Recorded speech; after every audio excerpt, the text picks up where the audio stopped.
Hello friends, તો સ્વાગત છે તમારું સ્વાદની સફરમાં। આજે આપણે બનાવીશું માર્કેટ કરતાં એકદમ સસ્તું અને વિટામિન સીથી ભરપૂર એવું સંતરાનું જ્યુસ। આ જ્યુસ માત્ર 5 જ મિનિટમાં બની જાય છે। તો તેના માટે મેં અહીંયા 2 નંગ સંતરા લીધા છે। સંતરા આપણે એકદમ પોચા હોય તેવા લેવાના, જેથી તેમાં જ્યુસનું પ્રમાણ વધારે હોય અને તે સરળ રીતે નીકળી પણ જાય।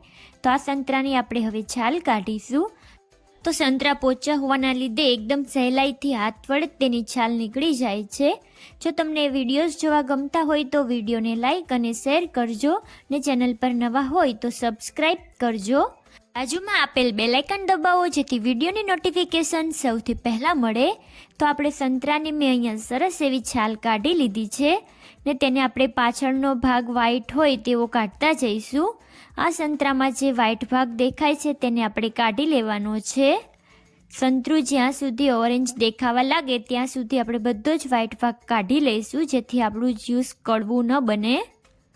તો મેં અહીંયા સંતરાનો વ્હાઈટ ભાગ કાઢી લીધો છે। હવે આપણે આ સંતરાની બધી જ કલીઓ અલગ કરી લઈશું। તો મેં અહીંયા સરસ રીતે કલીઓ અલગ કરી લીધી છે ને તે સહેલાઈથી અલગ પણ થઈ જાય છે।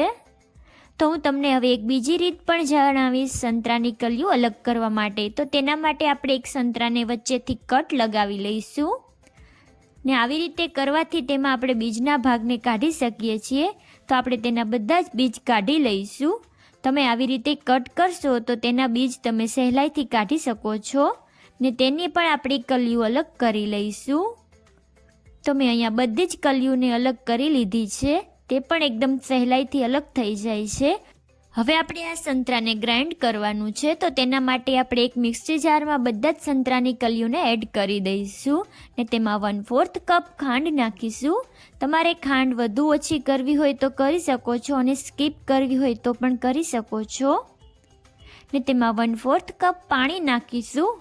જો તમારે પાણીને પણ સ્કીપ કરવું હોય તો કરી શકો છો। પાણી નાખવાથી સંતરાનું જ્યુસ એકદમ સરળ રીતે નીકળી જાય છે। તો તેનું ઢાંકણ બંધ કરીશું અને તેને આપણે ગ્રાઇન્ડ કરી લઈશું।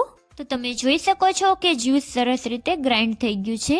હવે આપણે આ જ્યુસને ગાળીશું। તો તેના માટે એક ગળણી રાખીશું અને તેમાં જ્યુસને નાખીશું। તમે એક પતલા કપડા દ્વારા પણ તેને ગાળી શકો છો।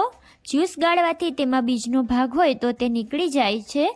તો તેને આપણે આવી રીતે ચમચી દ્વારા હલાવીને બધા જ જ્યુસ કાઢી લઈશું। તો તમે જોઈ શકો છો કે મેં બધા જ જ્યુસને ગાળી લીધું છે। તો હવે આપણે તેને ગ્લાસમાં નાખીશું। જો તમને મારા વિડીયોઝ જોવા ગમતા હોય તો વિડીયોને લાઈક અને શેર કરજો અને ચેનલને સબસ્ક્રાઈબ કરજો ને મને કોમેન્ટ કરીને જણાવજો કે તમને રેસીપી કેવી લાગી।